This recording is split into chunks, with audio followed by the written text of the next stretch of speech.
दशा माने जियो हम दिल से तोरा तू तो छी चांद के अप्सरा कैसा मान तुम कैसा मान तेरी कमी किसे हमरा बता छोड़ मुन्ने तो हरे पीछा पूरा करबो अपन इच्छा करबो की से तोरा तो पता हाथ में चूड़ी तू चलबै छी चूड़ी के बिन छोड़े हमर गोरी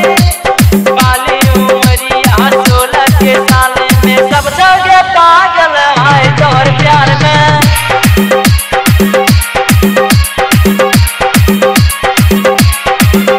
के फूल सन गाल चौदार बवाल चौ सब चौरा तोरे कर दे हाल छो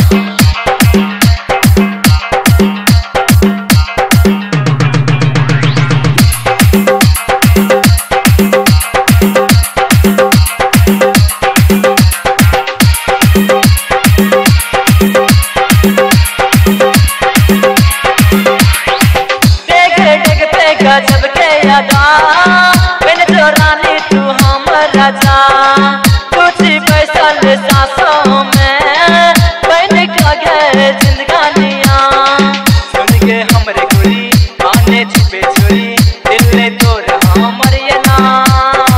जब याद भीम राजा चित लिया मजा संजीव कर तोरा दबा हाथ में चूड़ी तू चलबै छी चूड़ी के बिन जाने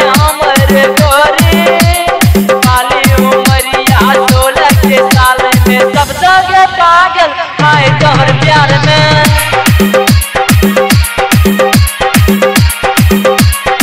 के फूल सन गाल चौदार बवाल चौ सब चौरा तोरे कर दे हाल छो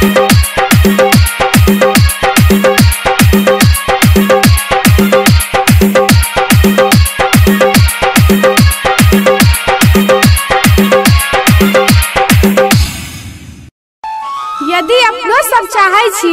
अपन मन यूट्यूब चैनल के ऑडियो वीडियो सबसे पहले अहाँ तक पहुँचे तो हमारे चैनल अपन मन के सब्सक्राइब करू और हाँ